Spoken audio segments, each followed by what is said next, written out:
ನಾಳೆ ಕರುನಾಡಲ್ಲಿ ಮತ್ತೆ ಮೊಳಗಲಿದೆ ಕರವೇ ಕಹಳೆ. ಬೃಹತ್ ಪ್ರತಿಭಟನೆಗೆ ಸಾಕ್ಷಿಯಾಗಲಿದೆ ನಾಳೆ ಬೆಂಗಳೂರು.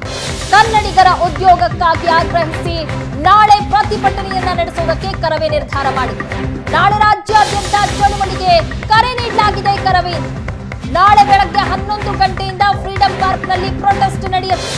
ಎಲ್ಲಾ ಜಿಲ್ಲಾ ಕೇಂದ್ರಗಳಲ್ಲಿಯೂ ಸಹ ಪ್ರತಿಭಟನೆಗೆ ಕರೆ ನೀಡಲಾಗಿದೆ. ಕನ್ನಡಿಗರಿಗೆ ಖಾಸಗಿ ವಲಯದಲ್ಲಿ ಕಡ್ಡಾಯವಾಗಿ ಉದ್ಯೋಗ ನೀಡಬೇಕು, ಸರೋಜಿನಿ ಮಹಿಷಿ ವರದಿಯನ್ನ ಜಾರಿಗೆ ತರುವಂತೆ ಆಗ್ರಹಿಸಿ ಚಳುವಳಿಯನ್ನ ನಡೆಸಲಾಗ್ತಾ ಇದೆ. ಕರವೇ ಅಧ್ಯಕ್ಷ ನಾರಾಯಣಗೌಡ ನೇತೃತ್ವದಲ್ಲಿ ಈ ಹೋರಾಟವನ್ನ ನಡೆಸಲಾಗುತ್ತೆ. ಸಾಕಷ್ಟು ಬೇಡಿಕೆಗಳನ್ನ ಇಟ್ಟು ಈ ಪ್ರತಿಭಟನೆಯನ್ನ ನಡೆಸಲಾಗ್ತಾ ಇದೆ.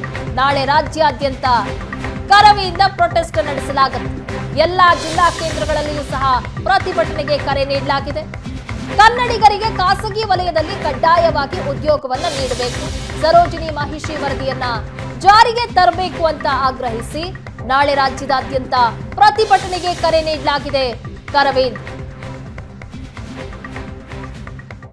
ಮತ್ತೊಮ್ಮೆ ಕರವೇ ಗುಡುಗುವ ಮುಖಾಂತರ ಈ ನೆಲದ ಮಕ್ಕಳ ಬದುಕಿಗಾಗಿ, ಉದ್ಯೋಗಕ್ಕಾಗಿ ಒಂದು ಕಾಯ್ದೆ ಜಾರಿಗೆ ಬರಬೇಕು ಅನ್ನುವ ಕಾರಣಕ್ಕಾಗಿ, ನಮ್ಮ ನೆಲದ ಮಕ್ಕಳ ಭವಿಷ್ಯಕ್ಕಾಗಿ ಮತ್ತೊಂದು ಹೋರಾಟಕ್ಕೆ ಕರ್ನಾಟಕ ರಕ್ಷಣಾ ವೇದಿಕೆ ಸಜ್ಜಾಗ್ತಾ ಇದೆ. ಮತ್ತೊಮ್ಮೆ ಕರವೇ ಗುಡುಗುವ ಮುಖಾಂತರ ಈ ನೆಲದ ಮಕ್ಕಳ ಬದುಕಿಗಾಗಿ, ಉದ್ಯೋಗಕ್ಕಾಗಿ ಒಂದು ಕಾಯ್ದೆ ಜಾರಿಗೆ ಬರಬೇಕು ಅನ್ನುವ ಕಾರಣಕ್ಕಾಗಿ, ನಮ್ಮ ನೆಲದ ಮಕ್ಕಳ ಭವಿಷ್ಯಕ್ಕಾಗಿ ಮತ್ತೊಂದು ಹೋರಾಟಕ್ಕೆ ಕರ್ನಾಟಕ ರಕ್ಷಣಾ ವೇದಿಕೆ ಸಜ್ಜಾಗ್ತಾ ಇದೆ. ಮತ್ತೊಮ್ಮೆ